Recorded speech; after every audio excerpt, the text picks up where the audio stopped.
Então, retomando um pouco esse conceito, portanto, aceitemos como uma analogia simbólica o fato de uma vida central, externa e fora do nosso sistema solar. E, no entanto, também dentro dele, durante a sua manifestação. Então, tem uma consciência que transcende o sistema solar, mas que é também parte dele como sua manifestação. Que decidiu dentro de si mesma tomar forma material e encarnar. Então aqui a gente está falando desse princípio vida, né? Que transcende algo que é o máximo que a gente conhece, é o nosso sistema solar. Hoje em dia a ciência, né, os grandes equipamentos já reconhecem outras galáxias. Mas pensando em expressão, né, é uma força que a gente pode chamar de espírito que escolheu, decidiu, né, dentro de si mesmo, tomar uma forma material. Então, aquilo que a gente reconhece como o todo, o imanifesto, essa infinitas possibilidades, escolhe se exteriorizar. Quando ocorre essa escolha, ela já está, percebe? Vivendo uma limitação. Porque se antes ele era o todo pleno de possibilidades, ao escolher uma dessas infinitas, percebe que limita e exclui, nesse momento, todas as outras possibilidades de encarnação. Assim, ao espírito, à vida, escolher se expressar, naturalmente é uma limitação. Por mais plena que seja, é uma limitação porque renuncia, eu falei excluir, renuncia, acho que é um verbo melhor, renuncia a todas as outras possibilidades. E isso ocorre no macro, mas isso também ocorre no micro, né? Quando a minha alma escolhe encarnar nessa versão aqui, né, me colocando como exemplo, Paulo, que nasceu agora, na semana que vem, né, num dia 26 de março de alguns anos atrás. Então, quando a minha alma escolhe essa expressão, ela sai também desse mundo de possibilidades e se limita a uma possibilidade para se expressar. Claro que é um elaborado, deliberado, né, que ela entende que é a melhor, mas ainda assim é uma coisa e a outra, né? Então, é a melhor expressão possível, porém, é uma limitação e uma renúncia a todas as outras. Então, isso acontece no macro e no microcosmos, tá? Tudo bem até aqui?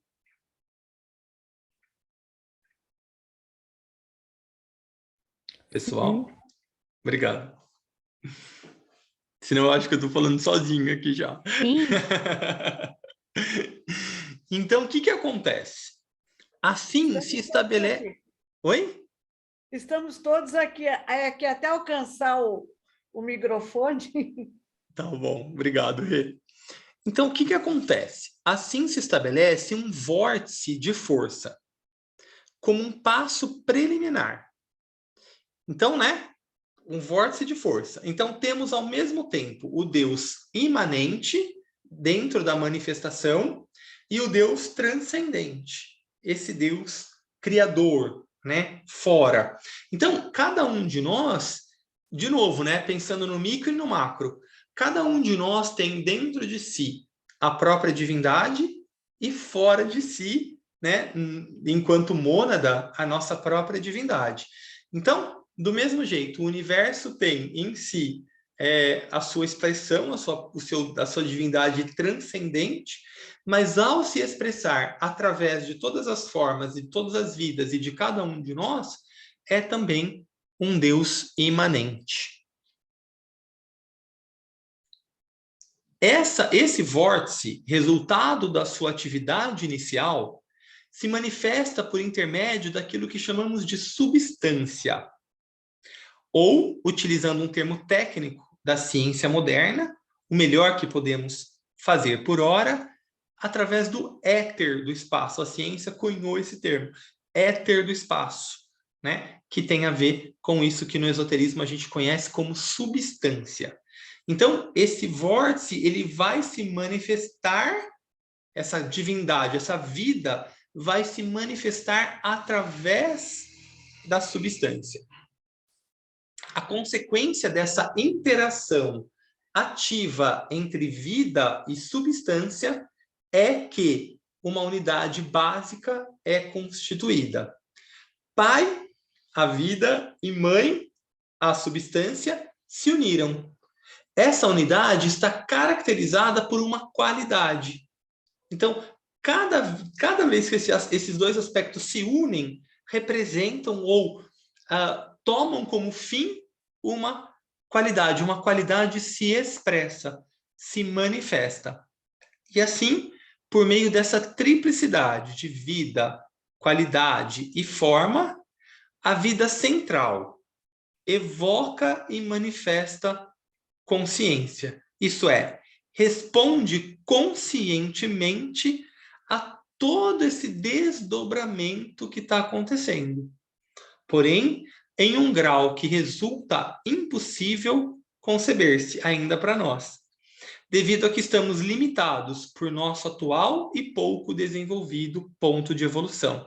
Então, cada vez que a gente tem uma pequenina expansão de consciência, um pequenino reconhecimento desse contato interno, a gente vai ganhando um pouco em consciência e ampliando a nossa visão e a nossa conexão entre vida, aparência ou substância ou forma e a consciência, como resultado dessa interação, que ela existe, né? Ela já existiu desde o início daquilo que a gente conhece como manifesto.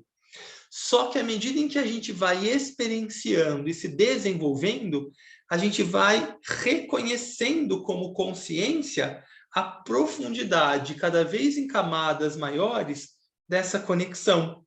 Porque vamos pensar que a gente está aqui no meio. Então a gente consegue ver isso.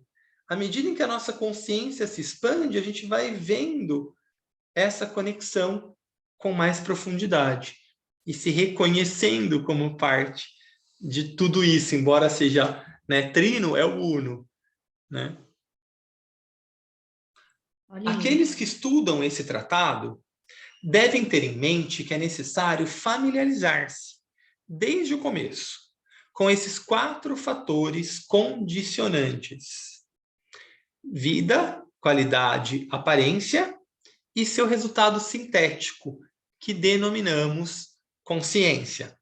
Então, no fim das contas, né, a gente pode também relacionar consciência com qualidade, porque ambas representam o segundo aspecto, o que a alma também representa.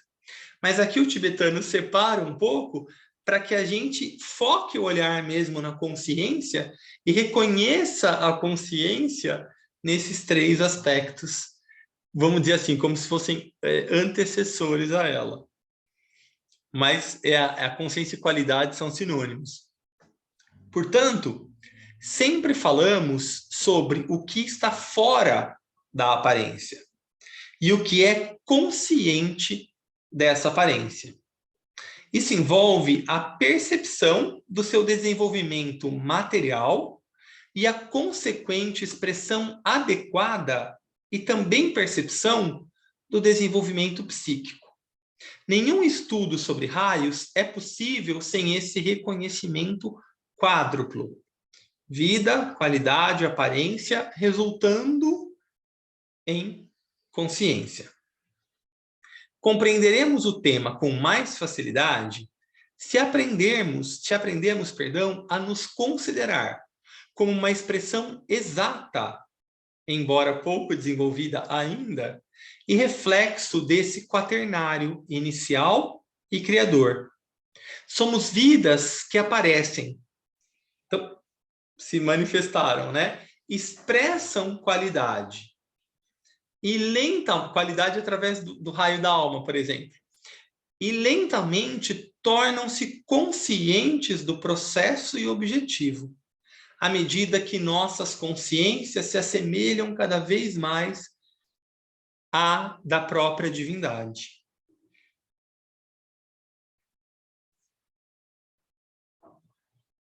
Tudo bem até aqui?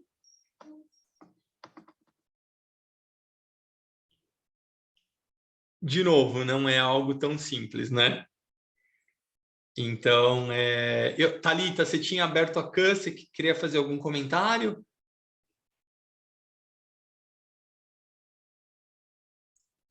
Eu abri o microfone aquela hora porque tem eu uma não parte... ouvi, perdão. Ah, não, imagina. Mas foi bom finalizar o raciocínio.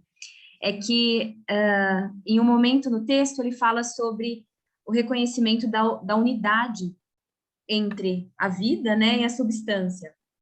E dentro da psicologia transpessoal, que é a da pós que eu estou fazendo, a gente fala muito da questão do todo estar em cada parte, né? A parte carrega o todo.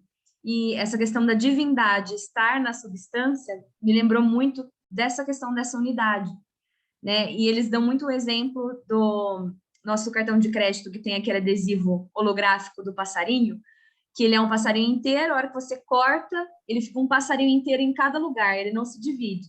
Você corta mais uma vez, eles ficam 4 passarinhos, não fica metade nem um quarto de passarinho. Então, é uma forma visual de compreender que o fato da vida estar na substância, ela não se divide, ela continua em unidade, mas a gente precisa desenvolver a consciência para ir encontrando essa divindade, essa vida maior que está fora da substância, né? Muito bom. É isso mesmo, a gente ainda não vê, não significa que ela deixou de existir, né? E é aquilo que os indianos chamam de Sutratma, né? Esse fio que passa por todas as pérolas, e cada um de nós sendo pérolas diferentes que formam esse grande colar, né? Então, a gente tem que falar sobre isso, embora algumas vezes a gente tenha uma compreensão. Se a gente consegue uma compreensão cognitiva, intelectual, é um passo para realmente esse insight, né, de reconhecer isso como verdade, né? De novo, é o Antakarana, né? Então, quando a gente consegue ter isso elaborado na mente, a gente, através das nossas meditações, invoca essa percepção abstrata, aí a ficha cai, né? Aí a conexão faz dessa realidade da alma, passa pela mente e chega no nosso cérebro, aí dá o clique, né? A gente tem uma compreensão mesmo, não só intelectual disso que a gente está falando, mas uma percepção real, né, disso. Mais uma ilusão que se dissolve.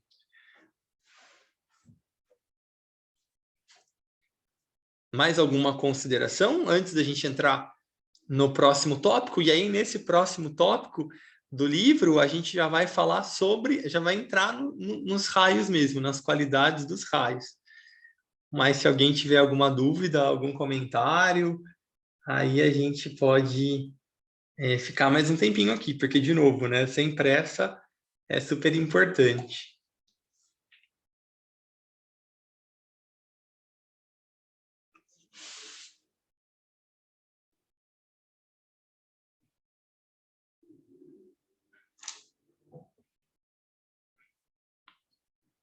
Deixa eu só colocar uma coisa aqui que a Beth me mandou no WhatsApp. Beth, vou falar aqui, tá? Que o Hamilton falou que parece que na ciência não se usa mais esse termo éter, como o tibetano colocou aqui. E, na verdade, eu falei, né, Beth? Eu li o que estava escrito aqui, mas lembrando que esse texto é de 1940. Então, com certeza, nesses 80 anos, novos termos foram cunhados. Então, fala para depois o Hamilton mandar aqui para a gente, ou você coloca depois no nosso grupo, que a gente super se atualiza, tá bom? Eu não quis colocar aqui, Paulinho, para não trazer nenhuma distração ou polêmica em relação ao que você estava falando. Por isso que eu te mandei pelo WhatsApp. Achei até que você não fosse ver antes de terminar o nosso estudo. Mas já há muitos anos, porque nos livros da doutrina espírita também traz a palavra éter, né? Uhum. E o Hamilton sempre falou para mim, não use essa palavra, porque se você tiver um físico ou se você tiver um cientista, a pessoa vai questionar e você pode deixar no caso o espiritismo, né, em fragilidade. Então, ele falou, evite usar essa palavra, porque ela não se usa mais, não existe, o conceito de éter não existe mais. Mas eu entendo, eu imaginei que no caso, o tibetano é a mesma coisa, né? Mas eu só penso assim, que daí talvez, na verdade, na hora que a gente fala isso, a gente pode entrar com essa colocação para não parecer que a gente está parado no tempo, né? Mas eu vou pedir para ele explicar bem direitinho isso e eu coloco no grupo, tá bom? Perfeito, muito obrigado. Beijo. Beijo. Bom, então a gente segue aqui, né? No terceiro tópico, a enumeração dos 7 raios. Como parte da vida original, do plano original, a vida una tratou de expandir-se, e 7 eons ou emanações surgiram do vórtice central e repetiram ativamente o processo anterior em todos os detalhes. Aqueles também vieram à manifestação, e na tarefa de expressar a vida ativa, agora qualificada por amor e limitada pela aparência externa fenomênica, passaram a uma atividade secundária e se tornaram os 7 construtores, 7 fontes de vida, os 7 rishis de todas as antigas escrituras. Então, olha só, né? A gente viu que tinha o uno e manifesto, aí o uno se juntou com a substância, gerou consciência, qualidade, né? E aí agora essa qualidade, ela se expressa através de 7 diferentes formas. Por que 7? Não sei, é como ocorre no nosso sistema.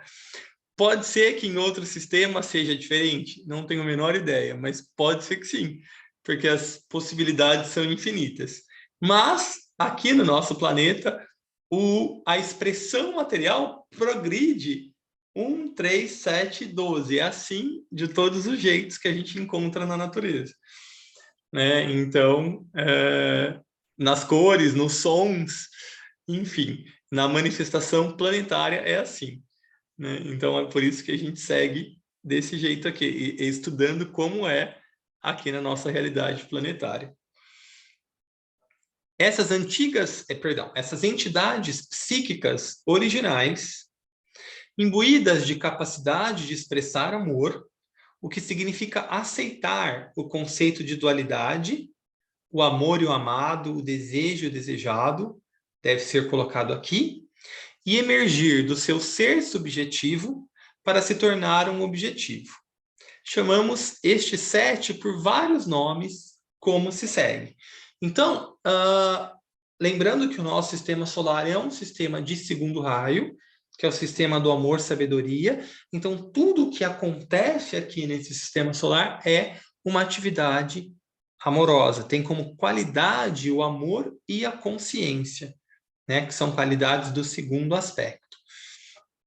Então, a partir dessa exteriorização, essa qualidade, esse segundo aspecto, qualidade, se expressa através de 7 qualidades diferentes. E aí a gente tem alguns nomes aqui que expressam essa qualidade, essas qualidades. Então, o primeiro nome pode ser o Senhor de poder ou vontade. Essa vida quer amar e usa o poder como expressão da divina benevolência.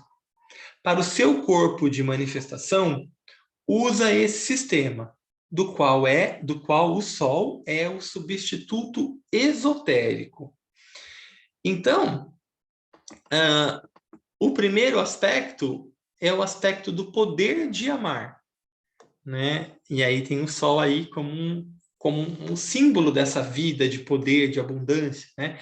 Que é uma vida também de amor.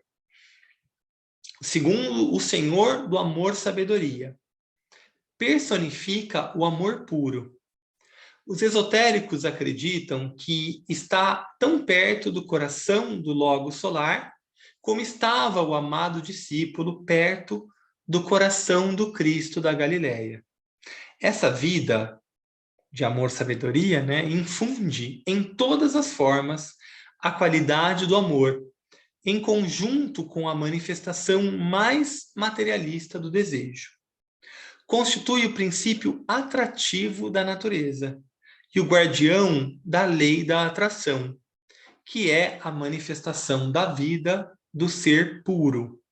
Então, essa qualidade de amor, ela se expressa desde o amor mais elevado, como foi a expressão do Cristo, até a nossa natureza emocional de desejos. É o mesmo eixo, né? Representa a mesma qualidade, porém, em níveis de consciência bastante diferentes.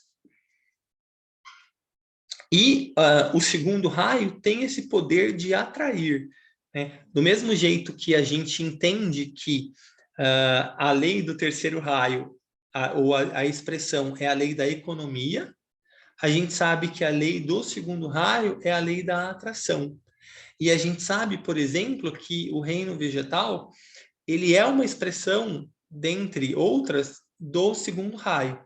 E é dito, a gente vai ver mais para frente nesse mesmo livro, que o reino vegetal, dentre outras coisas, se expressa através do seu poder atrativo, que é através da sua beleza e do seu aroma, né? Atraem a vida ao redor, os insetos, os outros animais, o homem, para todo o processo, né, de desenvolvimento e de fornecimento de vida aqui no plano material.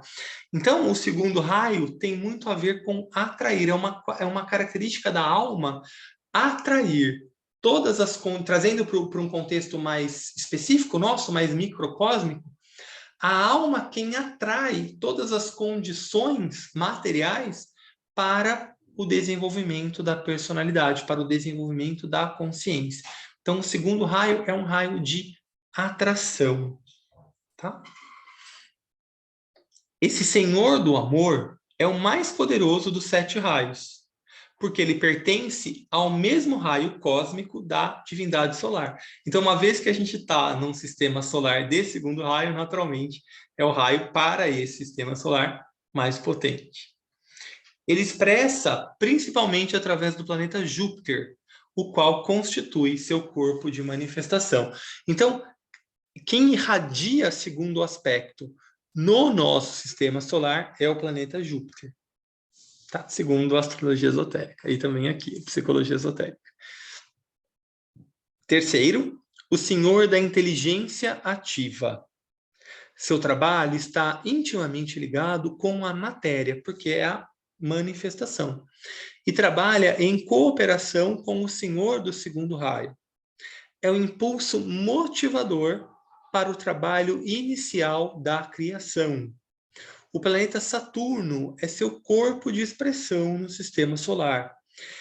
E, através da matéria, que de forma benéfica obstrui e obstaculiza, fornece à humanidade, para a humanidade, faltocrase aqui, um vasto campo de experimento e experiência. Então, o terceiro raio é a exteriorização. Então, a gente tem primeiro raio propósito, segundo plano e terceiro a manifestação ou exteriorização. Talvez fosse bom a gente lembrar que Saturno na mitologia é o Cronos, que é o deus do tempo, né? E é também o deus da organização. Então, é quem organiza o tempo, quem organiza as tarefas, né? Saturno também é conhecido como o senhor do karma em algumas outras culturas, porque ele tem a ver com essa organização, com aquilo que se expressa, né? Então, tem uma natureza diferente de Júpiter, que é uma própria irradiação amorosa, é o maior planeta do sistema solar, então, naturalmente, no seu campo gravitacional é o mais atrativo. É dito, por exemplo, que muitas outras coisas que poderiam chegar até a Terra, em termos de asteroides e tudo mais, não chegam porque são atraídas por esse campo magnético maior de Júpiter, por exemplo.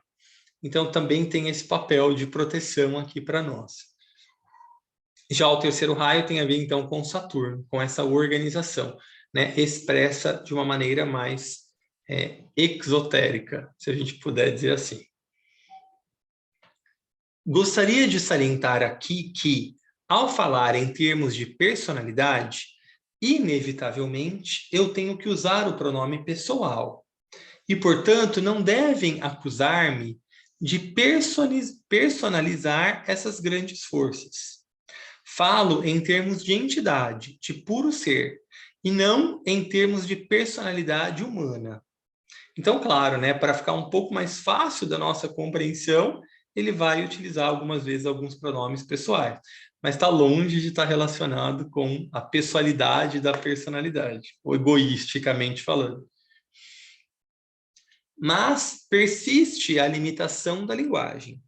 E ao ensinar aqueles que pensam com a mente concreta inferior, cuja intuição está dormente ou só se manifesta em flashes, sou obrigado a falar em parábolas e a empregar uma linguagem simbólica.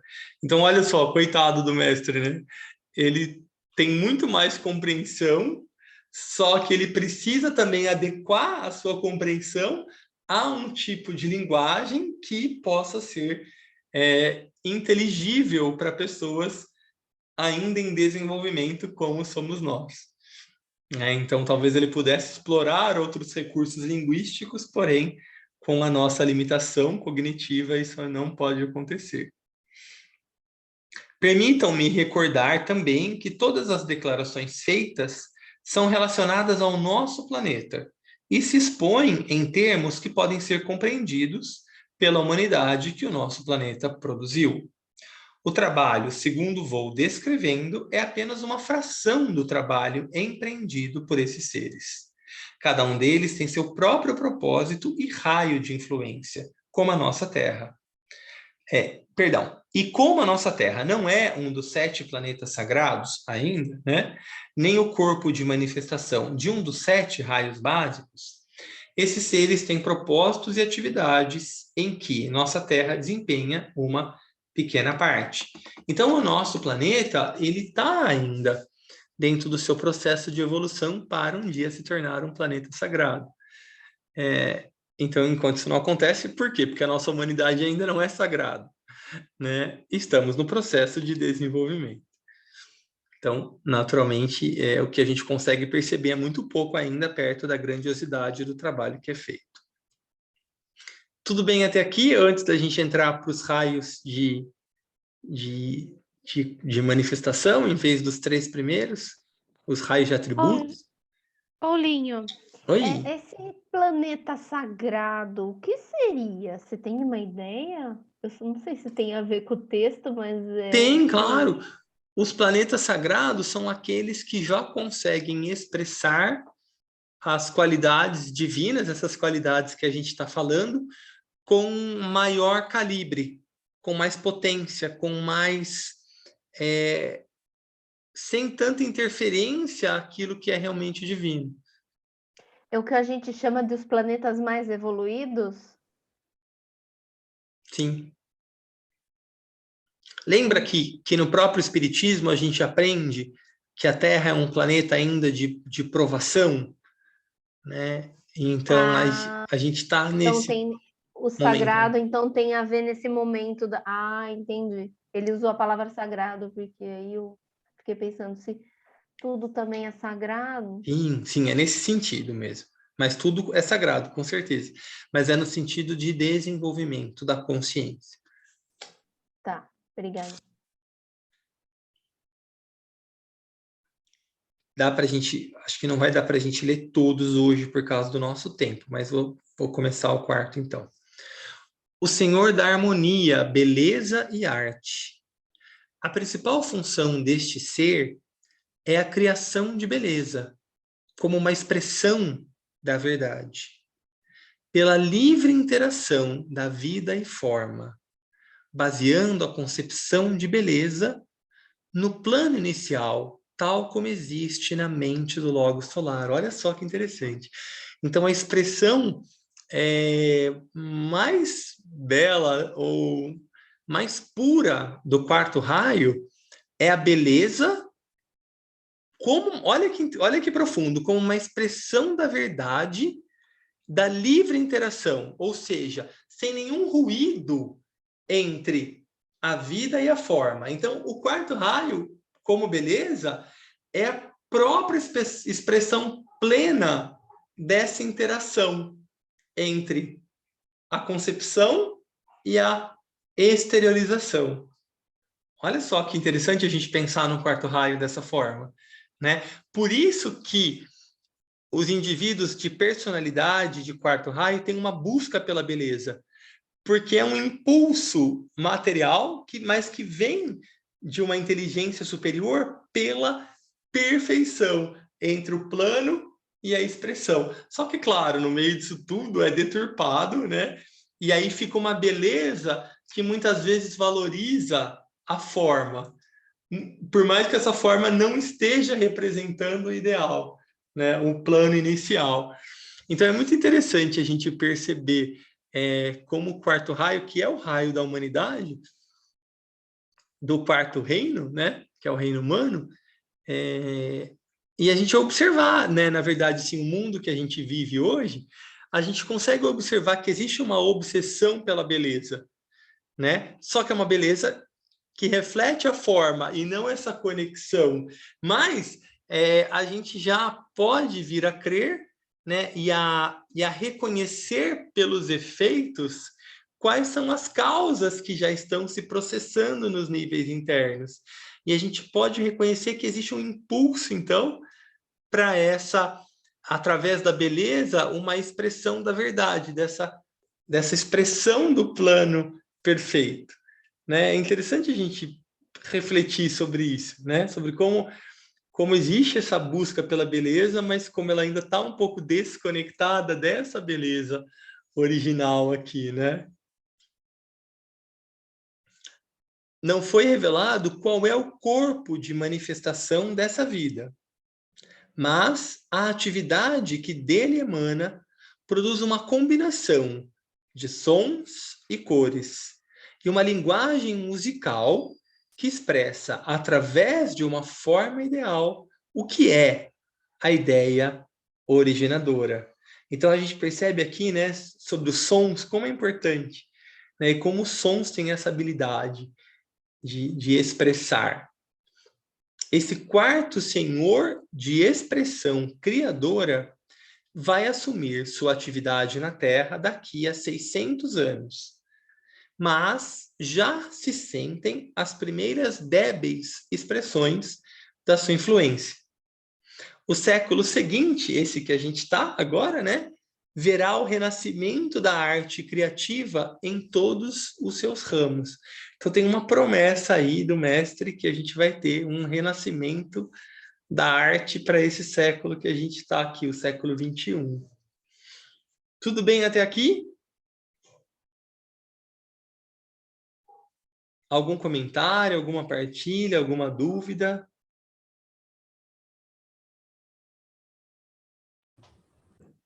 Tudo bem. Dá para a gente seguir mais um pouquinho ou a gente termina? Ou a gente para aqui, quer dizer, a reunião?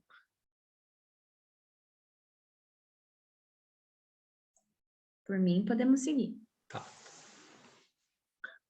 O quinto, o senhor do conhecimento concreto e da ciência. Essa grande vida está em contato íntimo com a mente da divindade criadora. Assim como o senhor do segundo raio está com o coração dessa mesma divindade. Sua influência é grande atualmente, embora não tão poderosa como será mais adiante. A ciência é o desenvolvimento psicológico no homem, devido à influência que exerce esse raio. E só agora começa a realizar seu verdadeiro trabalho. Sua influência aumenta em poder, da mesma maneira que diminui a influência do sexto senhor. Então, a gente sabe que essa quinta raça é a raça ariana, a raça do conhecimento concreto, a raça do quinto raio. E a gente sabe que a gente está na quinta sub-raça e no quinto ramo, ou seja, a gente está num momento em que cada vez mais o quinto raio se expressa. Por isso, nosso grande desenvolvimento tecnológico. Tá? E cada vez mais vai ser, pelo menos por enquanto. O sexto raio, o senhor da devoção e do idealismo. Esta deidade solar constitui a expressão peculiar e característica da qualidade do logos solar. Não se esqueça que no grande esquema de universo universal, não apenas no nosso universo, a qualidade do nosso logos solar é tão diferente e distinta como a de qualquer um dos filhos dos homens. Essa força de raio, junto com o segundo raio, constitui uma verdadeira e real expressão da natureza divina. Do mesmo jeito, a gente tem algumas associações, né? Então, o primeiro e o sétimo raio são muito ligados, do mesmo jeito que o segundo e o sexto, o terceiro e o quinto, e o quarto une todos, né? Então, como a gente vive num sistema de segundo raio, o sexto raio tem todo o seu poder e toda a sua manifestação. Então, assim como é também, como ele diz aqui, né, num universo universal. Então, para além do nosso sistema solar, ele diz aqui que tem, o mestre diz aqui, que tem uma potência grande aí, o sexto raio. Os esotéricos avançados debatem sobre se Marte é ou não o planeta através do qual ele se manifesta. Deve lembrar-se que apenas alguns planetas constituem corpos de expressão dos senhores dos raios. Existem 10 planetas de expressão, usando o termo empregado pelos antigos rishis. E apenas 7 vidas de raio são consideradas como construtores do sistema. O grande mistério que finalmente será revelado nas iniciações superiores é a relação que existe entre um raio e um planeta. Portanto, não esperem uma informação mais completa por hora. A influência deste sexto senhor já está passando. Então, o tibetano aqui nos dá algumas informações, mas não explica, porque a gente ainda não tem a capacidade para entender um pouco melhor essa relação. Então, ele dá a informação, mas fala, ó, isso não é tão relevante para vocês. Mas, na astrologia esotérica, a gente tem a informação de que o sexto raio aflui ao planeta através de Marte. O que me parece que ele está querendo dizer aqui é que Marte também não é um planeta sagrado ainda. Então, me parece que o que ele quer dizer é que existe uma potência muito maior do sexto raio que ainda não encontrou no nosso sistema solar uma expressão à sua altura. Então, a maneira como a gente lida com o sexto raio ainda não é uma maneira como pode vir a ser, né? Então, a gente teve aí 2000 anos de sexto raio com a Era de Peixes, mas isso que a gente viu ainda é um embrião daquilo que pode vir a ser o sexto raio na sua expressão mais profunda. Tá? Talvez até por conta de Marte não ser um planeta sagrado. Então, por isso que ele fala aqui, né? Esotéricos mais avançados estão refletindo aí isso, né? Para a gente ainda não faz muito sentido essa reflexão, porque o que a gente tem de informação é que passa através dele. Mas talvez num âmbito mais elevado haja essa discussão. E o sétimo raio, o senhor da ordem cerimonial ou magia. Ele agora está entrando no poder por conta da Era de Aquário e lentamente, com segurança, faz sentir a sua presença. Sua influência é muito poderosa no plano físico. Lembra? Sétimo raio rege o sétimo plano, que é o plano físico. Do mesmo jeito que o sexto raio tem uma influência poderosa no astral. E o quinto raio tem uma influência poderosa na mente. O quarto raio tem uma influência poderosa no plano búdico, né? E assim sucessivamente. Sua presença, sua influência é muito poderosa no plano físico, porque há uma estreita relação numérica entre o senhor do sétimo raio e o sétimo plano, o físico. Bem como a sétima raça raiz estará em completo acordo e expressará perfeitamente a lei e a ordem. Então, lembra que a beleza é um atributo do quarto raio, mas é também um atributo do sétimo raio. Porque o sétimo raio é quem vai, no fim das contas, expressar aquele plano original, primeiro, né, na matéria. Então, existe também, né, quando o sétimo raio cumprir a sua meta, ele vai ser aqui no plano material a expressão perfeita do propósito. Então, isso naturalmente gera uma beleza, né? Uma beleza que poderá ser vista e vivenciada daquilo que só é reconhecida nos planos mais internos, percebem?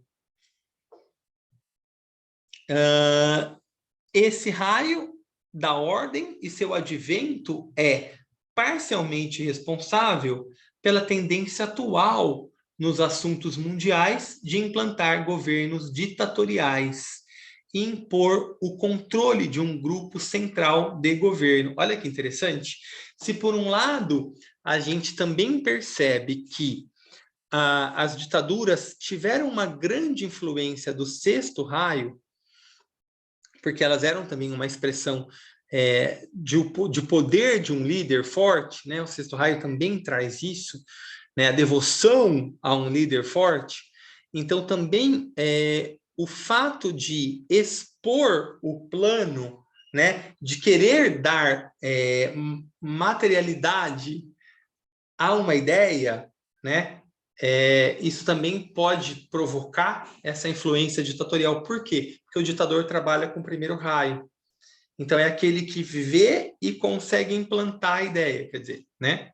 Porque quando o seu poder se faz presente, ninguém contraria. Então, se ele tivesse realmente uma visão clara, um ditador, ele poderia trazer à expressão essa ideia, mas não é o que acontece aqui no plano material, né? O ditador está muito mais trabalhando com um tipo de poder que nada tem a ver com esse poder espiritual. Mas é só para a gente entender por que determinadas expressões dos raios produzem efeitos aqui. Então, como a gente não consegue enxergar nesse ponto mais elevado, é importante que a gente veja, através dos efeitos, o que está querendo se expressar que ainda não está conseguindo. Mas a partir dos efeitos a gente já consegue refletir sobre qual que é a qualidade que está ali procurando se manifestar. Esse é um exercício que a gente faz muito nos festivais de lua cheia, né? No terceiro dia, a gente procura sempre entender como que a qualidade daquele determinado signo vigente está procurando se expressar através dos acontecimentos externos.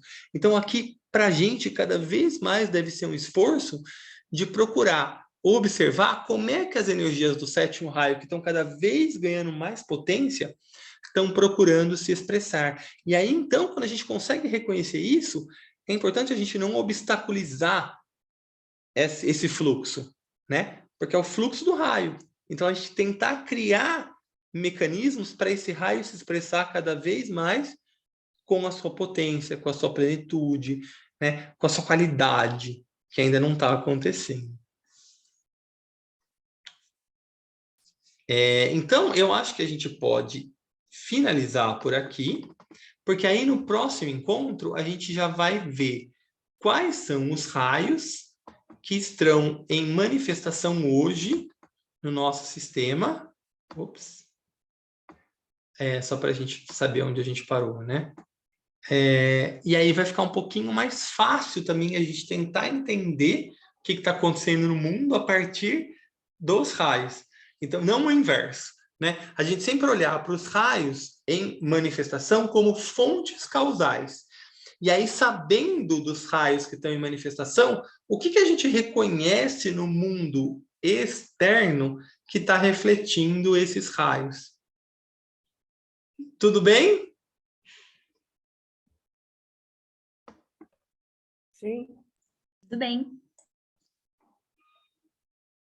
Então, antes da gente finalizar a nossa reunião de hoje, como é que isso está reverberando em vocês? O que faz sentido, o que não faz? Enfim, queria saber como é que vocês estão agora, nesse momento, frente a tudo isso que a gente refletiu hoje.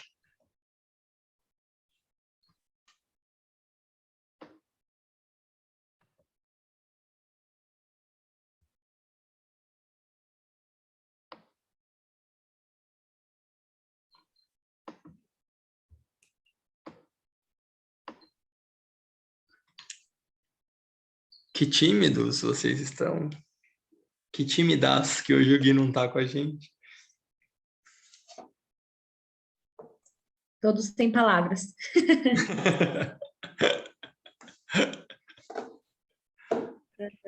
Na verdade, hoje à tarde, eu passei a tarde recuperando um pouco daqueles nossos estudos da hierarquia que você postou e voltei à nossa apresentação da semana passada.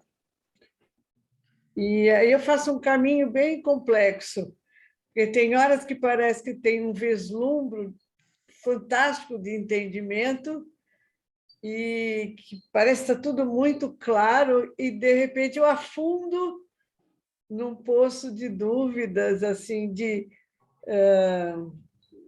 alternância, sabe? Assim, entre entendimento e não, muito complexo ou muito prático. E aí eu acho que eu vou ter que ouvir tudo de novo. Eu fiz até algumas anotações que eu achei que talvez a gente chegasse às respostas hoje, né? Eu fui ouvindo e fui listando as minhas dúvidas, expectativas. Mas acho que eu vou ter que fazer tudo de novo, vou ficar devendo as perguntas para a próxima. Porque Mas não deixa de perguntar. Não, eu sei, mas é que assim, como é muito... Tem horas que é de muita clareza e que eu entendo e falo, nossa, a persistência de ouvir está me fazendo evoluir, eu não consigo coordenar os pensamentos para que eu possa ter respostas das minhas dúvidas e torná-las públicas, entendeu? Então, eu vou ter que ouvir mais um pouquinho e vou falar que nem a Thalita, todos estão calados, porque é para pensar muito. Não sei. Entendeu? Eu fico meio agitada. Às vezes eu entro numa calmaria e falo, nossa, olha, eu ouvi isso o ano passado, bateu aqui, veio um pensamento, parece que eu tive uma visão daquilo que eu tinha ouvido. Aí tem horas eu falo, Jesus, eu não estou entendendo nada, o que é que eu faço? Entendeu? Então, eu vou continuar anotando, prometo que a semana passada eu trago meu caderninho de dúvidas, para ver se eu consigo, talvez até encontre as respostas só de ouvir de novo. Por isso que a minha... eu paro por aqui, entendeu? Tá ótimo. Obrigada. Obrigado a você. Cristina, eu acho que eu sinto também algumas coisas como você. Mas, para mim, assim, sabe o que está interessante? Que, por exemplo, hoje de manhã, eu falei, vou começar a rever os textos, né? E eu comecei exatamente pelo texto hierarquia. Aí, mais tarde, o Paulinho vem lá sugerindo. Aí você também leu, né? Então, eu acho assim que, de repente, são essas coisas que a gente vai percebendo. O grupo vai interagindo sem se dar conta, né? E eu acho isso super interessante.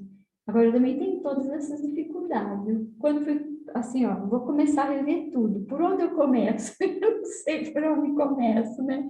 Aí eu tô lá, vou no serviço de cura, eu vou ver cura esotérica, vou ver a psicologia. Eu falei, nossa, a gente fica meio perdida mesmo. Mas acho que faz parte do processo, né? Uma hora a gente encontra o caminho. Eu acho que sim. Oremos.